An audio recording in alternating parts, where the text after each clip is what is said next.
Welcome to Why We're Fans. I'm Duran, and as always, I'm joined by my co-host, Gennaro. In all of our episodes, we cover the past, present, and the future of all your favorite NFL football teams. We love hearing your stories, talking the NFL draft, and reminiscing about the good old days. If you like the same, be sure to subscribe to this channel and like this episode. And leave a comment below if you want to answer any of our questions. Follow us on Twitter to stay up to date on our latest interviews. And like we always say, win or lose, we're all fans. Enjoy this episode.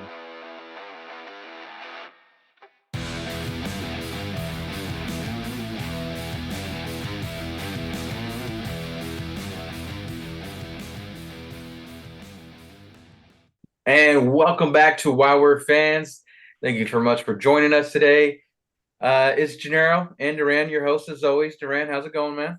Good, man. You know, we're wrapping up free agency. I know the news has been popping off every single day of players going here, players going there, but I think now it's about time to move on to the draft, one of our favorite times of the year. Definitely one of our favorite times of the year. We have our lists going. We have our rankings going. It's exciting. You got some trades going already. Like the Niners today just traded for a kicker. So it's a 2025 seventh round swap with the Carolina Panthers. So it's all good. It's a push. It's not the Lamar Jackson or Aaron Rodgers trade. Everyone's It's nothing big. When I saw the Niners trade with the Panthers, I was like, oh man, are we getting Burns? But nah, it's a kicker. But yeah, man. Without further ado, our guests have been waiting, and we got a legend in the building. We got a legend in the building, ladies and gentlemen. The Violator. How's it going, sir? What's going on? How's it going, Violator? Hey, gentlemen, I'm doing great. Thanks for having me on, first of all, and let me congratulate you guys on doing a platform that's a little bit different than the norm. A little bit different, a little more positive than most. We like to know about all the good stories and things like that of how you started. And I can't think of a better Raiders fan to start with than you. Well, I appreciate that. I'll just start from the beginning. This whole journey for me started about 53 years ago, back in Mississippi. A little kid that just had football in my blood, so to speak. I was always that warrior inside, but you couldn't show everybody that because they thought you were a little loony. Mm-hmm. But, this particular Sunday, I'm just kicking back at a friend's house, and we always caught the Kansas City Chiefs. So, but, this one particular Sunday, they're playing the silver and black. And black has always been my favorite color. So as they zoom in on the helmets, I'm always been in the logos. When they zoom in on the helmets, I see two swords and a one-eyed guy, I'm thinking, oh, that's Pirates, man. So that fell in love with that shield at 12 years old, and it hasn't changed. It's just been growing and simmering for, like I say, 53 years.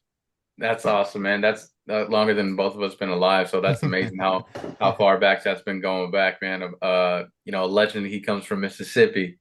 That's great, man. So it was the logo that turned you on to it. It wasn't passed down. It was the logo. I'm not trying to make it a beer podcast, but sometimes looking at a beer can with can art, that turns me on. So the fact that just the logo alone from the team, and it's nothing like spectacular, but it's different from the normal logo. Like, I mean, you got a star for the Dallas Cowboys and for the Niners just in 2 letters, SF. But you got a logo, so that caught you. All right, that's pretty interesting how that turned you on and kept you loyal, man. That's awesome. What it was that shield to me. I've always been into like medieval, art, battles, and all that stuff. Mm-hmm. So, that meant war to me. And the colors were perfect, so I fell in love right then. Didn't even tell the guy I was watching TV with, but I'm like, wherever that team is, that's where I'm going. That's going to be home. There you go. It sounded like you're a little bit of a lone wolf there in Mississippi at the beginning. How did you start following the Raiders from week to week? Were you reading it in the newspaper? Were you trying to follow it on ESPN or anything like that? You talking back in the 70s? Yeah. All I had was a couple of channels that I could get. Mhm. And so I say I had to visit my friend who could get all of the channels, but we didn't always see the Raiders. But Mhm. that was always a big deal when they met up with the Chiefs. So I just happened to be there that Sunday, and I was baptized. Are you still in Mississippi? I moved to California in 1977, Oh, okay.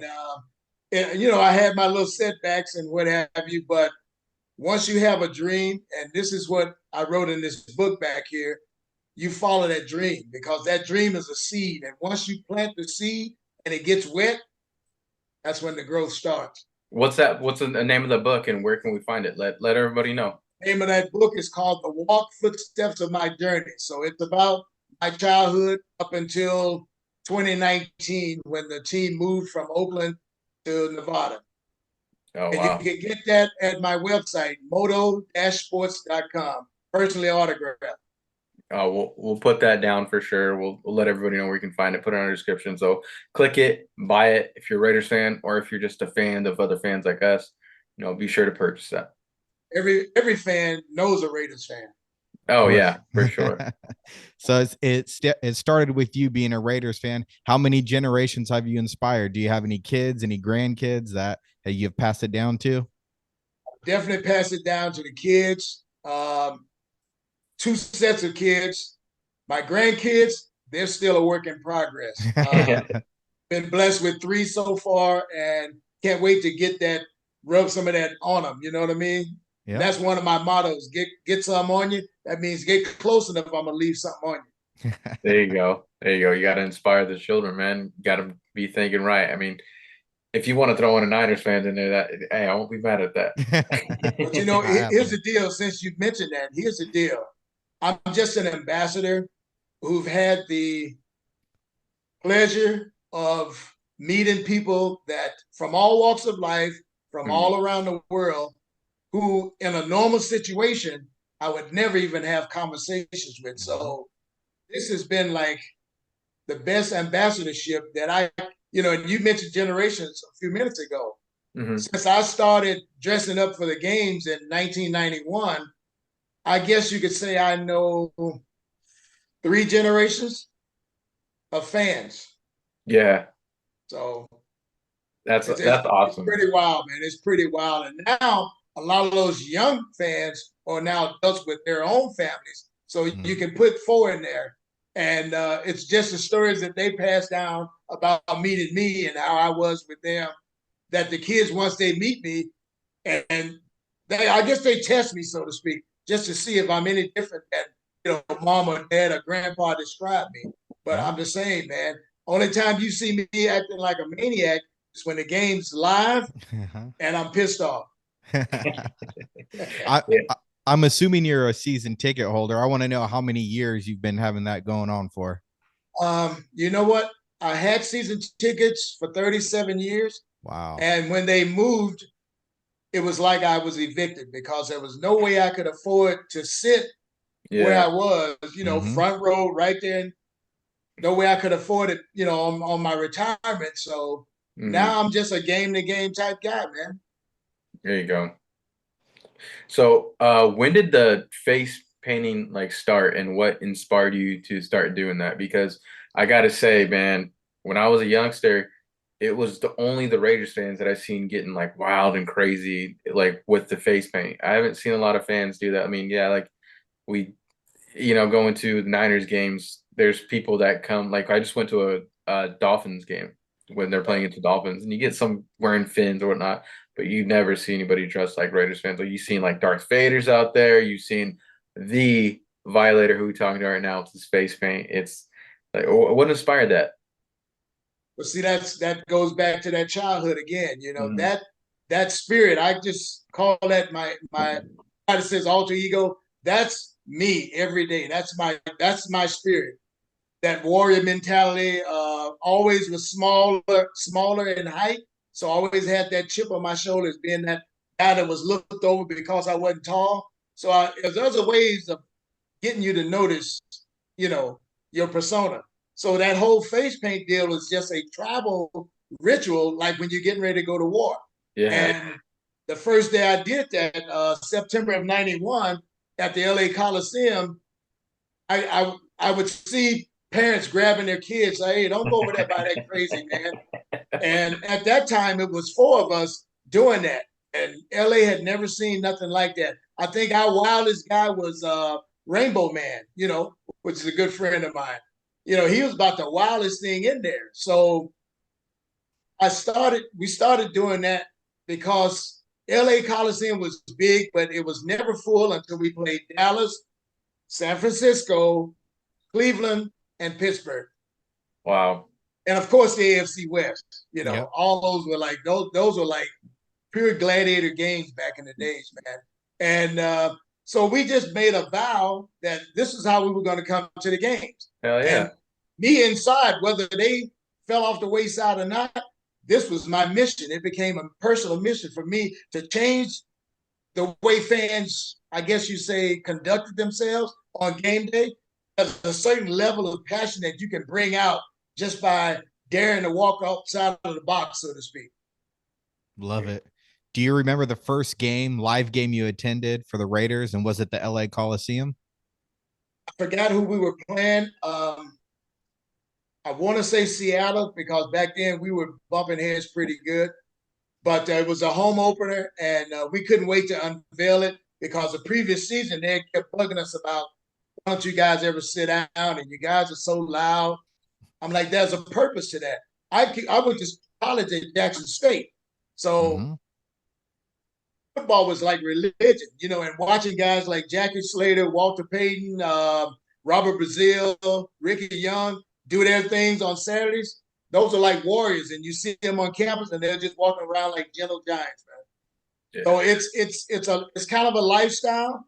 Now, having that Raider shield and having that, I guess you would call it, barbaric mentality. Yeah, it just sets the edge. Yeah, it definitely does. I mean, like when you mentioned back to like it's like getting put on that war paint, man. I bet you had goosebumps when you looked yourself in the mirror after you were done. Like, oh, I'm ready, and it just flips that switch. Like we see how you are now, kind of calm, cool, collected. When you're out there, it just not only do like other fans see it, but I know your team sees it, and I know they want to play their heart out for you. So, like you're definitely, giving them the heartbeat. I liked what you said, the heartbeat, because I'm not on the field, but I consider myself one of the thousands of heartbeats that's bleeding that silver and black. And if you can feel that, and I know they do because I've asked several players, they do relate to that when times are tough or they need that little bit of energy, the crowd can do that. So my biggest fondest memories of been in the most intense games where the crowd knows just when to be loud and when to shut the hell up. And it's almost like, Seattle with their 12th man. Hats off to them because that was perfect. Yep. We see those pictures behind you. You got pictures with cheerleaders, players. Do you have a holy grail memorabilia that, could be a picture that you took with someone or a signed jersey or anything like that? I've got a bunch of autographed photos and jerseys. When Howie came to tell me that he had nominated me for the Hall of Fame, he brought a jersey and autographed it right there in front of me, man. That was just mind blowing. And the fact that he remembered me from way back then to just throw my name in the hat, so to speak, because I was done with all those so-called contests. I had nothing to prove as far as that goes. But he says, when he came to my door, he says, I put your name in there because I felt you deserved to be in there. And like I say, the biggest honor that any fan can get, to be hanging on the wall in Canton. Yep. And we've done close to 60 of these episodes. I think that's the best piece of memorabilia we've ever heard. That to you, for the things you've done for the team. That's amazing. Yeah. That's like the ultimate like step for like fanhood, like just to like right. That's the Mount Rushmore of fandom. And if going through all of those rituals and for all of those decades, it inspires one person, which I can say from my heart, I know it has because I've met some of them. I call them Generation Next, and they're coming. Yep.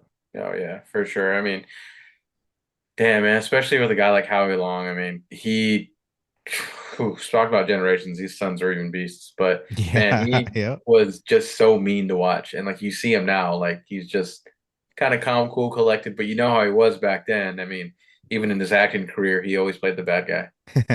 There's a fire about him, and if once you get to know him, you can see it. And most of the players that I've talked to of yesteryear always told me that there's a switch. So going back to my transformation, when I'm doing that, it's an hour-long ritual just for my face alone, and just the adrenaline of game day and the butterflies. You got to control that paintbrush to do it right, because screwing up is not an option. Mhm. And trust me, I've had some moments where my wife says I talk to her. We're talking to each other, and she's talking to me in third person. Like, yeah, he's talking to you, and you're answering. That's part of it, man. So he gets to come out, and I kind of go behind the curtains. Yeah.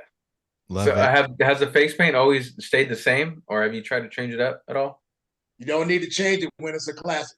Oh, I love that. Yes. Hell yeah, I love that. We know you started at the LA Coliseum, moved on to Oakland, and now they have the Vegas Coliseum. Is there a stadium that you prefer or that you like the most? Ooh, Oh, good one. you're gonna throw that one at me. If I'm being honest, Oakland is always Mecca to me, because Okay. like I say, that's where I was baptized in my mind and spirit as a kid. Mhm. That's always Mecca. And I remember the first game I stepped on the parking lot there. It's like you're getting ready to go grab your date for the prom. Mhm. Butterflies are everywhere, and it's like game day. And matter of fact, I was sitting in my truck. I didn't even get out, and lost. I'm gonna reel this story into it. I stopped at the liquor store. I drove up by myself, foggy morning. You know how Oakland can get in the fall. Yep. And stopped by this liquor store just by chance. And I guess it was about 5:36 in the morning. So, I grabbed my beer of choice, and I was going to tailgate it in my truck by myself. So I thought this guy behind the counter wouldn't serve me. So we're standing there like we had a Mexican standoff, just staring at each other. Yeah. He didn't hit the silent alarm, but he just stood there and looked at me like, "Why are you in my store?" And the beer sitting right there. He would not come up. So here comes a fellow Raider fan. He and I are friends to this day. His name's Derek. If you see this, Derek, I'm giving you your kudos, brother. Shout He out comes Derek. into the store. That shows you how it works, man. He comes in to get his refreshments, and right away he's like, "Hey, Violator, where you going to the game?" I'm like, "If I can get my beer, pay for my beer." And he looks at the guy and he's like, "Why don't you take his money?" And the guy just looked at him like, "I'm not even coming to the counter." So he says, "You know what? Let me pay for it." So he paid for my beer. Uh-oh. I took his money, no problem. I just stood right there beside him, like, wow, this is something. So we went outside to get in our vehicles. He says, "Follow me." So he showed me a back way to get there, which saved me a lot of time, man, coming off the freeway. And so when we got to the stadium, he parked and got out. He has his whole family there. I'm just sitting in my truck because I don't know anybody. Halfway, my first beer, he says, "Bring the rest of that with you. Get the hell out of the truck. Everybody knows who you are. Come over here and fellowship with us." And that's how it pretty much started. That's awesome. Classic story behind the scenes. Yeah, this is home, man. Everybody's friendly. So it's like I say, man, you can't make this shit up. Yeah. Yeah, it's that camaraderie at tailgates, for sure. I mean, me and Duran went to a 49er versus Cowboys game, and like there's a Cowboys fans there in the 49er stadium that were showing them love, and then they're just random 49er players just come up, or fans coming up to me just like showing me love. So it's pretty crazy how well fans travel and just care about one another and protect one another at games. So Yeah. I think that's awesome, man. Shout out to Derek for having that. To me, those are real fans, guys, because a real fan knows what they're there for. Oh yeah, fellowshipping outside. Come on now. oh And whatever else. But it's about both sides. You pick your night, That's who you cheer for. It's the same thing, man. So I would say, and I got this from one of your fellow 49er fans, you can hate that team, but don't hate the man. Yeah. Very true. That's my mantra right there. I've made so many friends from all 31 teams, man. It's amazing. And I call us kindred spirits. Yep. Yeah. We're all the same. I love hearing you say that too. Yeah. One more thing before we go to the next section. How long does it take you to get ready? It's about a 2-hour process. Nice. Yeah, about the same as the wife, so it's all good. I get teased about that a lot. Yeah, it's what it is. You know, it's all good, man. Like you come in, man, and geez, I've seen the whole get up, man. Like you have like the man, who are those the tag uniform? Team? Yeah, who are the Spikes? The I'm blanking on their name. They're Road Warriors. Yeah, the Road Warriors. Yes, sir. Yes, sir. Who? Yeah, it's all about pain, baby. It's all about pain. Yeah. I love it. But damn, for the next section, we always ask your favorite player, and me and Duran usually try to guess. But man, I don't. Duran, you want to give this a shot, or do you just want to hear it? Yeah, no, I did a little bit of research. You know, I had a feeling it was going to be an older player, but I still wanted it to be a player that I knew and had a little bit of a connection to. There was two that I came up with. Number one, Tim Brown, and number two, Howie Long. That might be a little too recent for him, but gee, you have a guess? Yeah, I was gonna say some of that kind of embraced to me when I was younger. That embraced that kind of Raider mentality was like either Romanowski or I'm gonna say Richard Seymour. No, he's the. I think of him as a Patriot. Nah. What is it, Violator? No. Yeah. Who is it? Who is it? Well, here's my standard answer to that question, particular question. There's so many that have impacted my life that I can't, to me, it would be unfair to single out one. Yeah. Because from Kenny Stabler, the advice he gave me, from what Howie did to me just recently, to the talks I've had with Villapiano, Coach Flores, Jack Tatum, Jim Otto. See, it's unfair to me to say one's my favorite. They're all my brothers. So all of those legends, those are my favorites. How about we go with who your favorite Raider is today? The answer remains the same. Even on the team? With on this the team new now? team? Yeah, on this team now. And why is it Jimmy G? My favorite on this team now. Wow. It's a brand new team. I mean, my brother-in-law, he's a diehard Raider fan, and he's even having trouble to kind of name who. Yeah, it's and the reason I say that because the team really hasn't shown me their true identity yet. But as far as guys that I consider true warriors, I'm going to go Crosby and Jacobs. Oh, there you go. Yep. Both good answers, man. I mean, especially last year, Jacobs, he had that dog in him.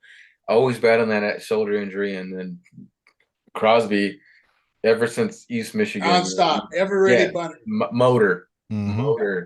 But what's that like? I'm just curious. Like, the Raiders fans were always known to be just dogs, just mean. I mean, you go back to when they had like their greased up Jack Tatum, like you said, just taking people's heads off, Gene Upshaw, everybody.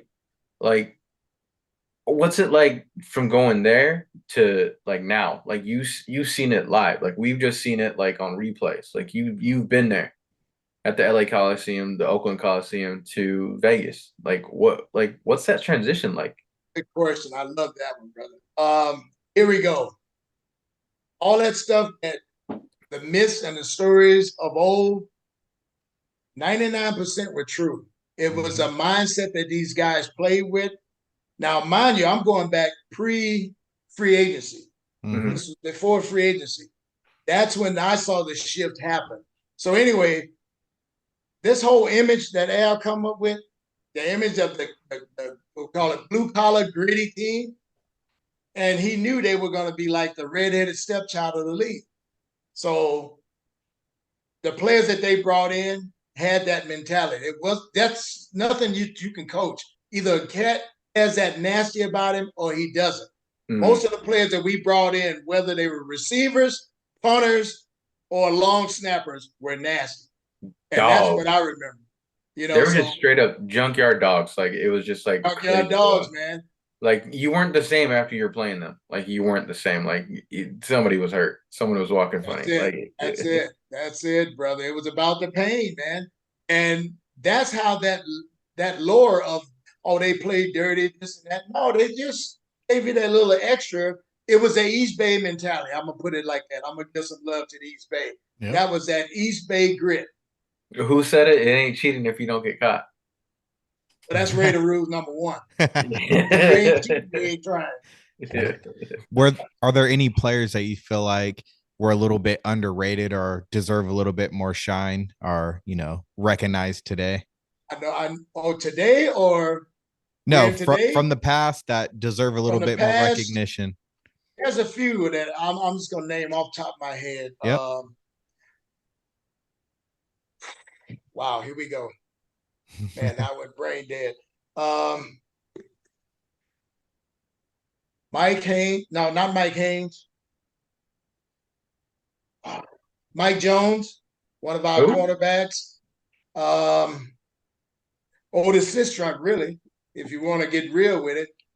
Underrated. Reggie Kinlaw. Reggie McKenzie. No, yep. Reggie Kinlaw. That was our nose tackle. Smallish guy, but he was so strong and he could get so low, and that he would take out the center and the guard, whatever gap he was in, just cut their legs from under him. And if there's a play coming right there, it's disaster. And I just remember the linebackers eat, man, on all those kind of plays. Out of any A or B gap, man, the linebackers would eat. But that was because of him. He was just crushing the inside, man. Two-time Super Bowl champ. Yes. But you talk about guys with that grit about them. You never heard these guys whine about anything. They were at war. Yep. One guy that came to mind when I asked that question, I know he's a little bit newer than the guys you're talking about, but Nnamdi Asomugha, he was one of the best players that, played corner. And I felt like the time he was in the league, he got a lot of props, all pro. Everyone knew he was a lockdown corner, but nowadays, I don't hear much about him. I think he deserves to be in that conversation. Even talent level now, because I'm a defensive guy, so I watch all these cats, man. And you hear him talking about the wingspan, this and that, long and lanky. Nnamdi had all of that. He could tackle, cover, one up on you, and like I say, pretty much was just the ultimate shutdown corner that we had, man. And he didn't get talked about. He got his Pro Bowls, but he let him go too soon. I really say. And I know that's the business side of it. So, I don't speak on it a whole lot, but he was just let go too soon. Like quite a few of our players. Yep. 3 straight all pros. Then you guys let him go. And I feel like he went to a little bit different scheme in Philly where he just didn't have that one-on-one man-to-man shine. And, exactly. But when he was in Oakland, he was legit top. He might've been the number one guy out there. Yeah. I got 2 questions. One, who's better in their prime, Nnamdi or Chuck? And then 2, what Raider either cut, trade, or release hurt the most? The last one we'll hold out now. The better in their prime. Man, that's I'm gonna have to lean with Seawood on that. Okay. Yeah. Not to lean on Seawood, man. He was versatile. He could play safety, all of that. So he was pretty much to me like a coach on the field. Plus, he makes decent wine. Player cut that hurt me the most. Yeah. And I'll lead into why I wear the number 57. Matt Millen. When they let Matt Millen go, it devastated me. And he punched the homeboy in the face, the GM, right? Yes. I was at that game. Yeah, but I didn't know that. that famous picture. Who was the Patriots, right? Yeah, we didn't even know it was going to be a picture, but we saw it. But anyway, cutting him. To me, he was in his prime. and he was the dog that led that whole D. Yeah, he had maybe started slowing down a bit, but he went on and won 2 more Super Bowls, if I'm not mistaken. Yep. The Niners. Just a hell of a guy. That's that warrior guy right there. He's not your prototypical linebacker now in today's game because it's all toss and pass, I call it. 7-on-7. Yep. You know, so like a Bobby Wagner. To me, that's the prototypical linebacker, or Ray Lewis. You know, I always kind of watch those guys. They're much taller than me, but you know, I figure I'm just pretty much just as stout as them. Yep. But those guys are like a dime a dozen now, and they either convert them to like a beef them up and put them on the line, or they're outside linebackers. They're not holding up the middle. And so that's what I'm waiting in the draft to see how we address that, because defense is what we're definitely missing. And I'm not on staff or anything, but I'm a pretty good judge of character just from my home and my computer here. Yep. There you I go. feel you. So how do you feel about actually, no, we'll save that one for later. Go ahead, Duran. I was going to say, I think Ray Lewis is the last of that old school linebacker. Yes. To me, like Ray Lewis nowadays, because I mean, I'm not saying he can't play the pass, but because he didn't have that range behind him, teams wouldn't use him because they pass so much nowadays. Now there's guys, you know, I think it's Devin White, Willis. Devin White. Yeah. Patrick Willis was up there too. I think it started with them because, like you said, like the range, I mean, that guy. Willis had all of that. Yep. Yeah. And some. I had to give it to him, man. Another guy from Mississippi. Yep. Ole Miss. Yep. Mississippi. But now these guys they pretty much look like running backs. They're ex-safeties now. Yep. Moving on. Beefed up safeties, I call them. Yeah. Exactly. Beefed up safeties. Exactly. Like if Cam Chancellor moved down, you know what I mean? Like Yeah. Now that was a guy that was just, what do you call it, deceiving with his power. You know, you just saw him all. He's just another tall guy. But when he came, he hit like a middle linebacker. Yeah, he hit like man. He hit like a Miller Lite truck. Like, yes. But see, that's part of the loss. It is an art to me because you've got to take that if you're going to wear all that equipment. And you know, we can get into that. That's a whole different show about that. But it's a softer game right now. It's like I say, it's like 7-on-7 to me. When I get excited, it's when I see running plays, because I know there's some contact and there's going to be some ill intentions when they get to the running back. Yeah, that's why I get excited to see like Derrick Henry run in open field. I was like, okay, who's gonna get after him? Who's gonna hit him? Who wants it? Yeah, exactly. Like everyone's like, oh, he's running upright. I was like, yeah, nobody wants to hit him like at all. You know, and that's what you know. All of these former players that made legends of themselves, your Franco Harris's, your Jim Browns. Like I say, Derrick Henry is a modern day Houston Oilers. Help me. See, I'm Earl Campbell. Yep. Mr. Campbell. Yes, King Campbell. That's just attitude, man. Even the Saints had what was the back that they had? The big back. Deuce Staley? No, before Deuce. I'm going further back. Deuce McAllister? They're not big. Oh, yeah. I was thinking Brandon Jacobs is a big boy. Ironhead Haywood. I knew it.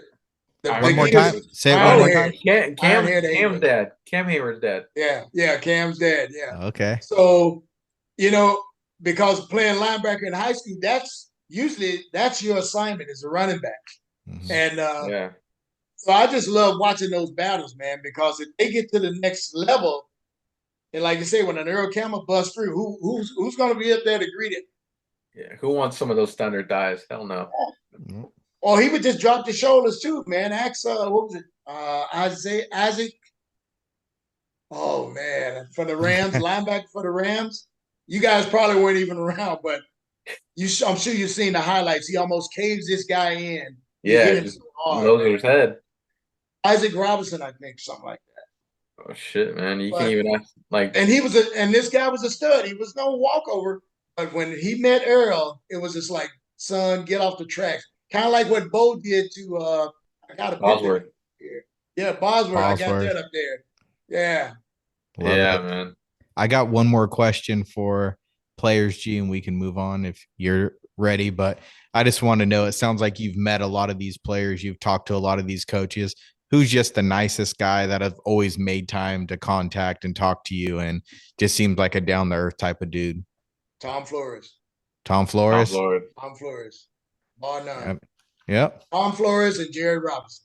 So I was going to get back to that whole player cut that hurt me, which was Matt Millen. So I got so upset. And I think back then jerseys were only like $99 or something like that. Yeah. But I switched to Jerry's number because me and Jerry hit it off. And I just swore it in and I wasn't going to, and they cut him eventually. Mm-hmm. And that just pissed me off. So I just like, I'm never changing my number again. So I'm going to be known as 57. And like I say, that's 31 years, man. So every time I see him, it's like a fellow, what do you call it, family reunion. Yep. I want to say that was my first football number ever in Mighty Mice was 57. 57. Something special to me right now. Every time anybody that wears a 57, I'm watching him like a hawk. Let me see what this guy does. He deserve that number? You know, does he live up? Yeah. One more question about players. Is there a player that was on the Raiders that you're like, dude, why is like, because you said like you're a good sense of character, you know, like when these junkyard dogs are on there, but was there ever anybody that got on your team you're like, dude, why is this motherfucker on our team?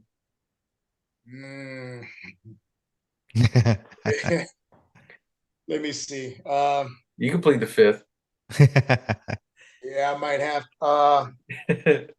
Yeah, there's a few that kind of came to us, and we were wondering what did the front office see? Yeah, I'm sure it was something. I'll just put the initials JP. JB. You guys are freaking that out. Write it in the comments if anyone knows. Good one. There we go. All right, let's move on, man. Go ahead, G. Yeah, so we want to know about your favorite coach. I mean, obviously you guys have been through a bunch and you've seen legends. Like me and Duran actually just watched not too long ago the Madden documentary. Which one's like your favorite coach? I mean, you said Tom Flores, you know, like who is it? We want to know. For me, it was Madden, hands down. You know, Madden. Yep. Yeah. I thought he was the epitome of what coaches were supposed to be like. You know, and you listen to everybody else that he was considered a maniac on the sideline. But to me, I'm like, if the coaches that fired up, the players damn well better be fired up. So, yep, love it. You know, I see, you know, and Tom was just the opposite, cool and calm. Mm-hmm. And even when he was upset about something, he had such a class about how he exuded that anger.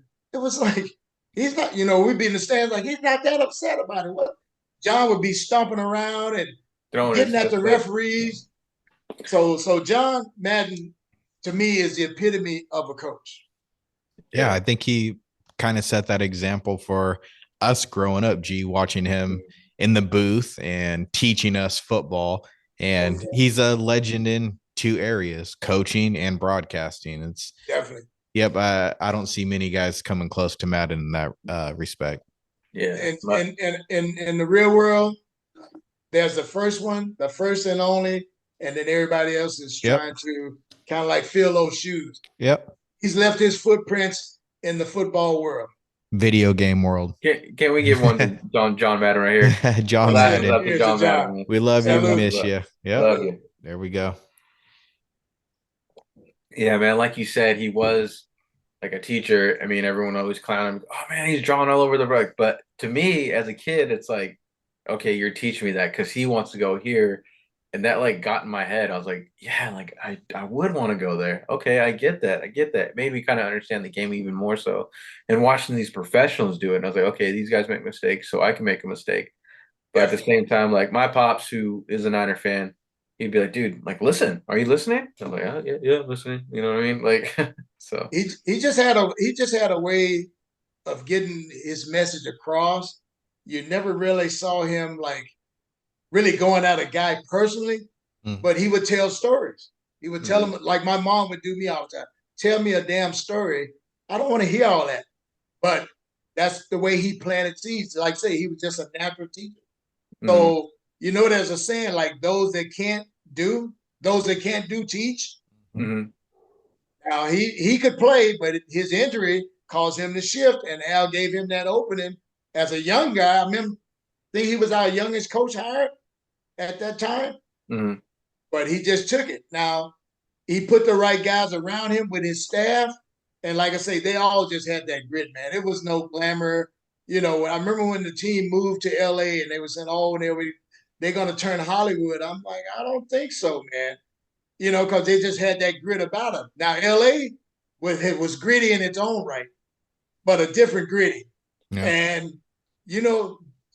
what do you call it? The stories over time tells how they kind of took on the persona of the city. And the city was like, it was like a war zone back then. I had people that were afraid to go to the games with me. So a lot of times I went to the games by myself. I didn't care. Started as the youngest coach hired and ended with the most wins as a coach in Raiders history. Yeah. There it is. Gee, that's all I have for right. He was doing something right. Oh, yeah, 100% he was. Gee, that's all I have for coaches if you want to move on. Yeah, go ahead. Move on, Duran. Let's go. Yeah, we want to move on. We want to know your favorite memory being a Raiders fan. It could be a game you attended, a Super Bowl, a playoff game, anything like that. Does anything pop up in your mind? Yeah, right off the top, I would say 2001 AFC Championship game against the Titans. And this game I didn't have tickets for. And the media always comes up and asks, "Hey, you going to be here next week?" And I'll just tell them flat out, no, either yes or no. And I knew I couldn't afford the tickets at the time. And I just like, no, I guess I'll be watching this one from home. And I guess they printed an article in the Chronicle about that. And thanks to my guy, I love him to death. We've had a lot of years in Oakland going back and forth with different stories and stuff. My assessment of the games, like as if mine mattered. But anyway, I get a phone call about 7-ish in the morning. I'm still kicking back, and it says, the voice said, "Get your ass up, get on a flight, and get up here. We got 2 tickets that we'll call for you." And I'm like, and I didn't laugh like that. Trust me, my mouth dropped like, what? I got to get dressed, then get to the airport. Then I got to find out what flight I can get out of to get there in time. John Wayne Airport. I'd never flown out of there dressed until this day, until that particular morning. So my fiance at that time, we got up, got down there, and I just had a feeling it was going to be crazy. So I walked into the airport.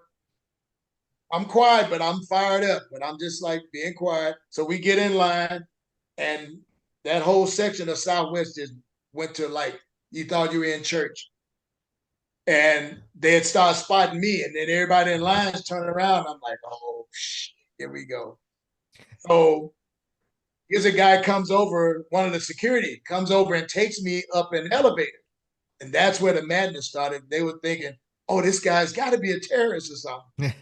They knew that it was going to take me a long time to go through I call it full body check. Yep. And pretty much it is. And they had a guy there with an M1 to make sure I didn't get out of line. So, and then in doing that, they put me on the plane before anybody else got on, because the ladies in front of me, they were probably in their 70s at that time, 60s, 70s. And they were already saying, we're not getting on. If he's on our flight, we're not getting on. So this guy with the radio could hear all of this from the front, from the check-in counter, and they were laying messages to him, is he done yet? And he was like, almost. So when I got done, I got on the plane, and where they served the refreshments, I had to stand behind a petition up against the wall so nobody could see me as they got seated. And they were feeding me drinks the whole time, and that was the best trip. So by the time I get there, I didn't need to tailgate. I'm already ripped. So I go to Will Call, get my tickets, and I remember the national anthem was playing. I heard it start, and I'm like, oh, we're right on time. So I run in, coming down the aisle, we're supposed to stand at attention. I'm just hauling ass down the steps, man, as fast as I could with those boots on. And so I get up there, man, and I'm like sweating blood. I'm like, man, we're actually here. And I got into it with one of Tennessee's cornerbacks. And I'm like, why does this guy pick me out to it? I'm like, dude. Cortland Finnegan? It wasn't him, no. Oh, okay. I could see him. that. I would have remembered him. Yeah. But we got into this shout match, at halftime. So long story short, you know how the game turned out. We end up winning the game. And, I'm cheering with everybody else. Hey, we're going to the Super Bowl. I had my sign and everything. I get dashed in the face with Gatorade. I didn't know where to go. It burnt the hell out of me. And I'm like screaming. I peeped and I'm like, and he's running and grinning. So I put my foot up on the fence, just instinct, and the security there says, if your feet touch the ground, you know where you're going. I'm like, did you see what he did to me? He's like, yeah, but your team's going to Super Bowl and he's going fishing. And I never felt like so those kind of memories, man, when you're right there on top of the action, man, it's like I say, it's a blessing, man, because you can't dream that up as a fan, but for me, I soak up every moment of that because it'll never happen again. Yeah, man, that's a lot of buildup, man. Especially going through that airport and staying calm and cool, collective, like Tom Flores, like you said. Yeah. So I don't know if I was as cool as Tom, but I knew I had to. I couldn't, I couldn't show any emotion because they're watching me too. Like, man, this guy ready to go off. No, I'm ready to get to the game. Yeah, I'm looking at the box score right now. The most important part: Raiders win 41-24. Yeah, there. I mean, legendary team. You guys were playing against Steve McNair, Eddie George. Eddie George, yeah. Yep. Rich Gannon, Charlie Garner, Zach Crockett, Tyrone Wheatley, Tim Brown, and Jerry Rice on the It's legendary team. That two players I just want to ask. These might have been the corners you're arguing with. Samari Roll, Andre Dyson. I bet it was Dyson. Dyson, okay, I can see small. That. He was. I was calling him like a switch. Yeah, he probably was 180 pounds, maybe. Yeah. Anyway, but he was just fired up, and I was too. So that happened. I've had stories with players, man, that we jaw at each other, and afterwards, they get ready to retire. We happen to be playing. They'll come by and say, "Hey, man, you know what? I appreciated that we call it combatmanship." Mm-hmm. Back and forth. He says, man, but see, I learned over these years that I was helping them get fired up in that zone, as players say. Oh, yeah. Okay. So now when you see me pregame, I don't say nothing. Yep. I don't say a word. Smart man. I like it. You're learning. You learn. I just watch them. I'm looking at them, but but I don't say anything. Yeah, but I have right here too. Andre Dyson was 5'10", 183. That was him. Yeah, you called it. That was him. One question I have about favorite memory. You guys won 3 Super Bowls in 8 years, 76, 80, 83. Were one of those your favorite Super Bowls? Oh, 83, because we were such big underdogs that year. Okay. It was a year of the Hogs, and I got so sick of hearing about Joe Theismann and how he was going to just carve us up. They had a great team now, mind you. Mm-hmm. But it just shows you every team has its day. And I remember what we had went through to get there. We barely got there, like with a 9-7 record, I think it was. Back in there, that's what I called it. Mm-hmm. But the record was good enough to get us there. So just going in there, and they're up. I'm just, couldn't attend that game. As a matter of fact, I haven't ever been to one of Super Bowl that my team's in. I've been to a couple of other ones, but not when my team's playing. So hopefully before they cross my arms, I could see that with my own eyes, man. Yep.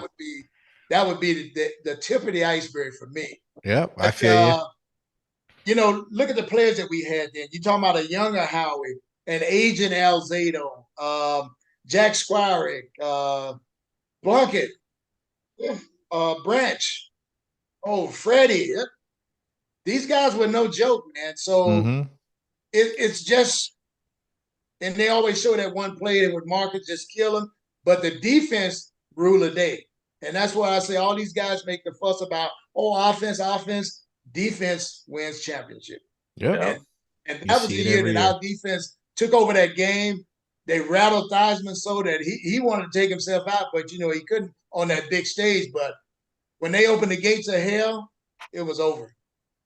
Yep, you see it every year. Defense wins championships. Yep.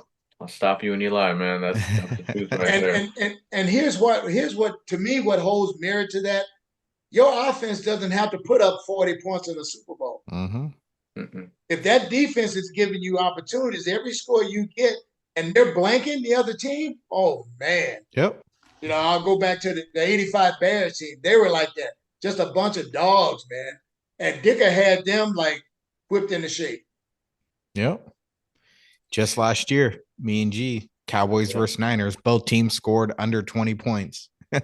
Niners took it, but they had that top defense, moved them on in. That was a physical game. That was a physical game, man. Yep. And I always say, like you, they didn't have the best record, but give me that foot into the playoffs and then we'll make magic happen.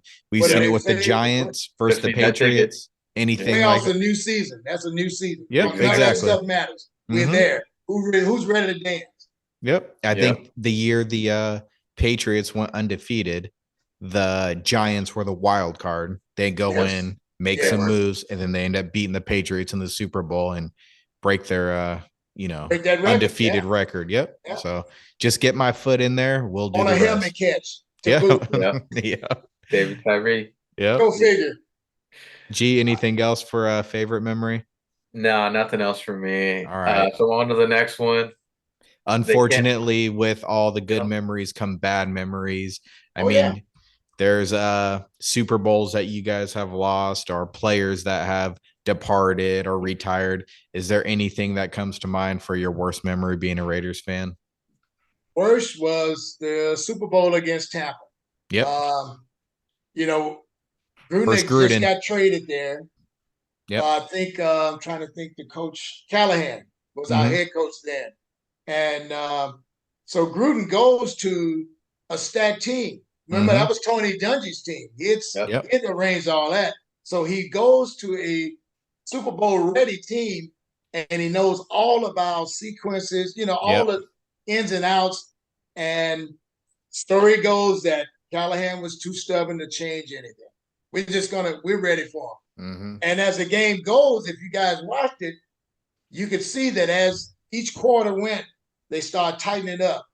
Because that first quarter is just like in boxing. You're trying to figure each other out. And the second quarter on, and that's when, of course, our center went, AWOL there. Oh, yeah. So Gannon was not as comfortable with the backup as he was, which is common. But when these guys started on the defensive side calling out our plays before they were called, I'm like, oh, and that's just when you got a good coach squad, they can clamp down. I don't care how good you think your offense is. Yeah. And they were still playing physical back then. Yeah, and it was guys on the other side of the ball like Derek Brooks, who's one of my favorite linebackers, Simeon Rice, Warren Sapp, John Lynch. Barber. Yep. And they were playing against guys that were not only great. Yep. Not only great football players, but very smart. And they had that intel. And like you said, it was a boxing match in the first quarter, 3-3. But unfortunately, that second quarter, they put up 17 points and Raiders put up 0. So, yeah, that was a tough one. That was the toughest, man. I was literally sick to my stomach. You know how people say that? Yeah. But I was just literally sick to my stomach watching it happen. And our motto is we never leave until the game's over. I wanted to turn it off, but I couldn't. I just gotta. So when you said that, I just broke out in sweat. Like, man, that was the toughest for me. And then since then, we've had 2 decades of mediocrity at best. Yep. And for a fan of with my intensity level, that's a hard pill to swallow. And all of our teams right here has gone through their peaks and valleys, but it doesn't take 2 decades to rebuild a winning squad. No. So what's really going on? I know how it feels, definitely, to lose the Super Bowl.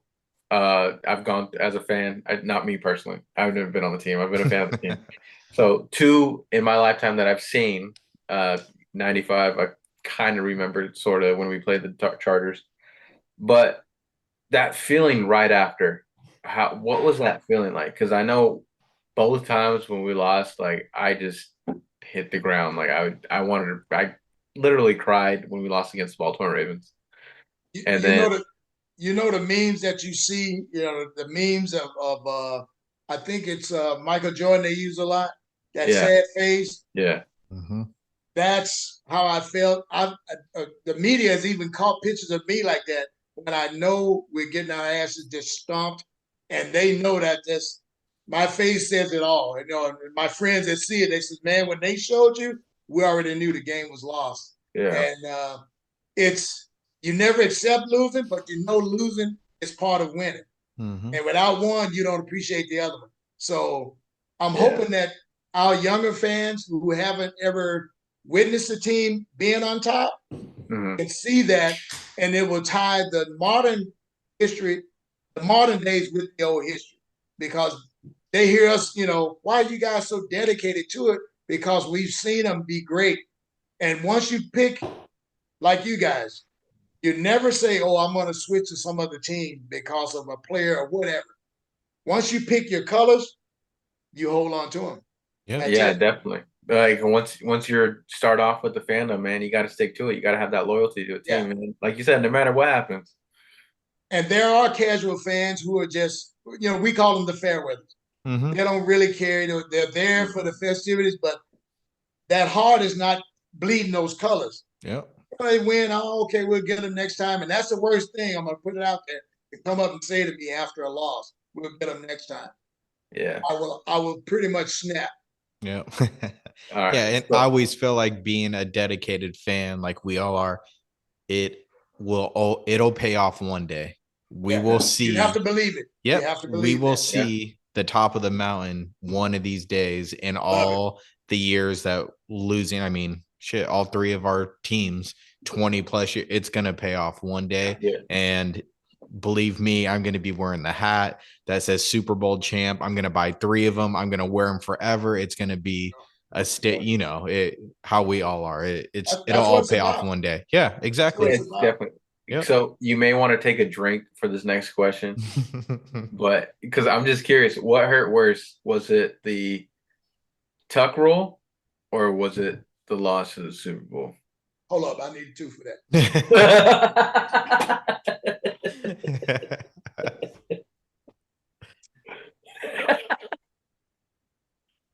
Yeah, this okay. I'm gonna need tape up for this one. Yeah, the tuck rule by far. Yeah. Yeah. Because the immaculate reception, I was younger. The tuck rule, I was a lot older, and I knew about the little nuances of the game and how it's just a show. Yeah. And I still choke when I say that, but it's just a show, and they know the outcome of the show, so it's all entertainment until the end. A la last year's Super Bowl, same thing. Yeah. But that tuck rule was on national TV. Mm-hmm.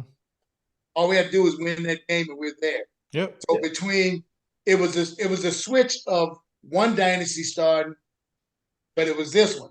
Yeah. Yeah. And when they showed Al, he already knew. It's just like, wow, this is the league getting at me. And he didn't really say anything, but he was dead inside. It's not only was it a loss, it was you guys got screwed.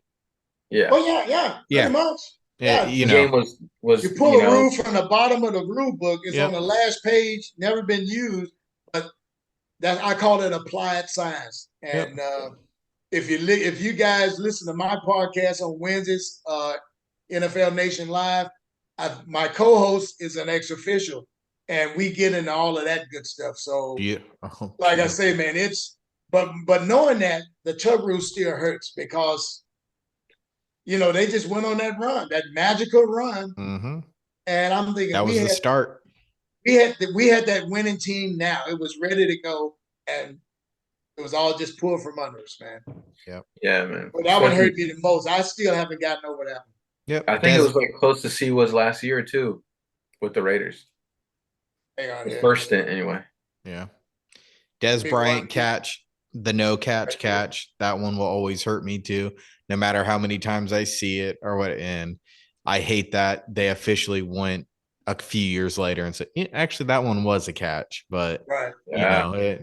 we all have that in our that's like the offices, the front offices getting a apology letter from the league. Yeah, no, and that's commonplace now. Yep.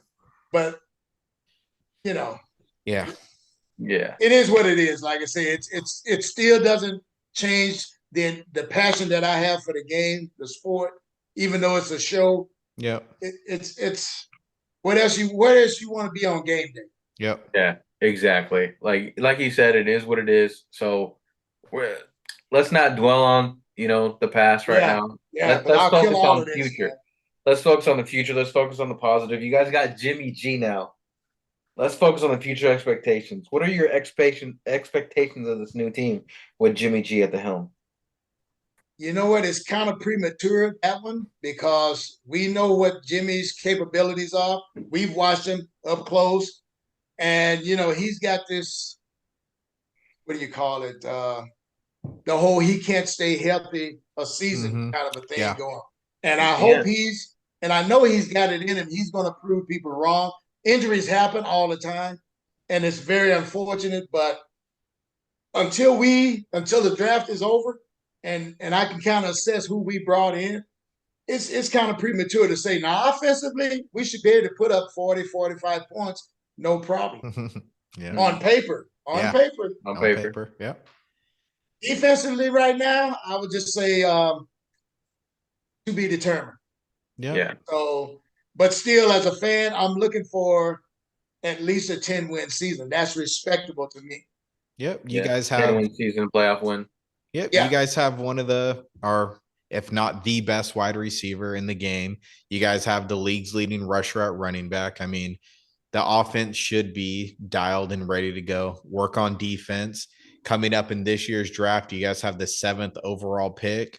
4 picks in the top 100. Is there any direction you want to go? Do you want to see that be a quarterback? Do you want it to be a defensive player? What are we thinking there? Defense. Yeah, I think we have 12 picks. I would go 7 defense, 5 offense. There you go. Do you have a prospect in mind that you want? Oh, D tackle right off the top. Carter. Yeah. Even with his troubles and whatever, that's a young kid. What he has, what he brings to the table, you can't coach. Yeah, I mean, I know we said we're gonna move on from like trouble, from bad memories or whatnot, but like, does that kind of worry you with what he did as far as like the speed and whatnot, and like being in Vegas with Henry Ruggs? Any kind of similarities? No? All right, then we'll just leave it at that. We don't got to dig into too much. No, it doesn't worry you. So, yeah, man. How did it feel when you guys traded away Darren Waller? Do you feel like that was just petty Josh McDaniels? Like, what was going on there? It was mixed emotions on my part, because you talk about a player that's a weapon. I think he was like rated 3rd tight end wise. Weapon for sure. That's just not a given. And like I say, just his natural talents, man, and what he's battled through to be playing, because he had his own, issues himself. I was mixed with it, and I'm looking at how they're kind of leaning. I don't think he and the coach really saw eye to eye. I could see that body language, and I'm just saying it, so don't blame anybody else. Yeah. I just noticed that the body language told me that they were like oil and water. There you go. So it didn't really surprise me on that. It's when it happened what surprised me. Yeah, I do say a little bit of silver lining in that is this is a very deep tight end class coming up. Yes, you guys have the 38th pick in the 2nd round, and that's a pretty high 2nd round pick. And I think you guys can get a pretty legit player there if it's tight end, if it's not. But I think they saw that moving forward and kind of cut their ties, took their always the money part of it too. Yeah, of course. So, yeah, definitely save money on for sure by doing that. 3 or 4 new players, man. We need that new blood. Yeah, exactly. How do you feel? Go ahead, G. No, go ahead. All you. Okay. I want to know how you feel about this coaching staff. We got McDaniels. He's the head coach, McDaniel, head coach / OC. We got Patrick Graham as the DC. You guys got a couple That was my question. Yeah. past players too. Antonio Pierce is the linebackers coach. You even got the senior assistant, Rob Ryan, there. How do you feel about the coaching staff moving forward? Wow, that's kind of a loaded question, gentlemen. But I'm going to just say it this way and see if I can sum all of that. This is a prove it, make it or break it season with that staff. Yep. Yeah, definitely a prove it deal. So if by chance, say you guys get third in this division, like what's it? Do you guys keep this coaching staff? Make changes? What do you think? Good thing I don't sign the checks. Third in this division, man. Look, I'm. This is just me. That's emotion. I'm just expecting more of this team than that. Yeah. And all the other teams get the accolades. I get it, but that's fine. We've never been really put on front page, so to speak, and I kind of like it that way. But sometimes that brings the dog out of the team. Yeah, I mean, hopefully that does. Hopefully that lights a fire underneath your asses. Because, well, I've been praying for 20 years, brother. So I'm hoping this year is the year.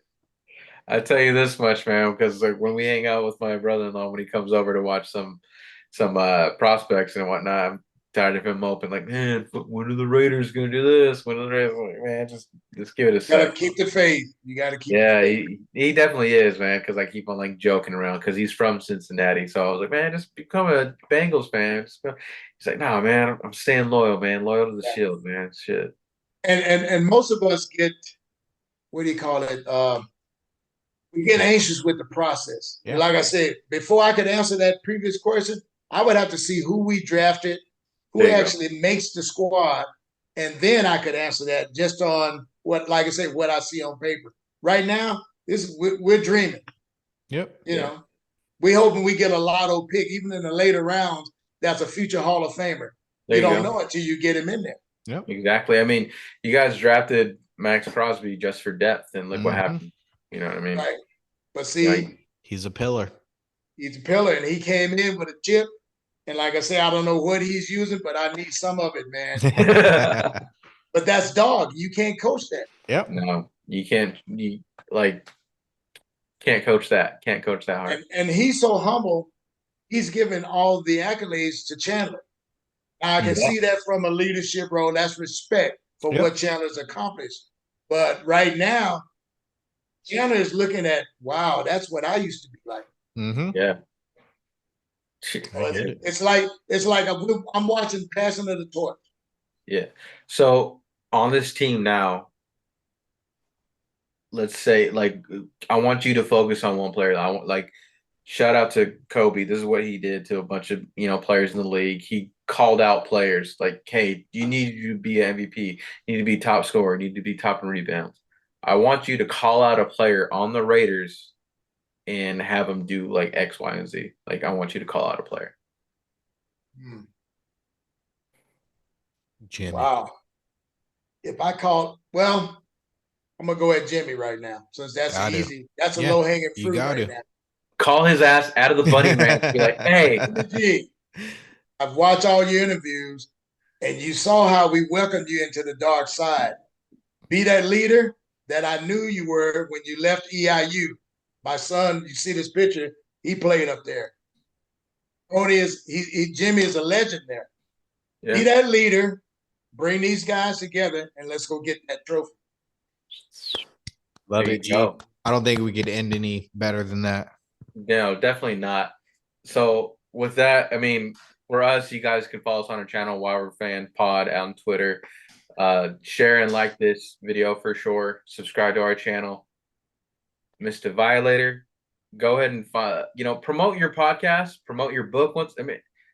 Hype yourself up a little bit more, man. Like, we didn't know about your podcast in the beginning. We apologize about that. So let us know where we can find your podcast, what's its name, and then your book as well, and where we can find it and buy it. Go ahead. All right, you can get this book right here at my website. That's where you find all my clothing. modo-sports.com, modo-sports.com. And I personally autograph it and ship it to you.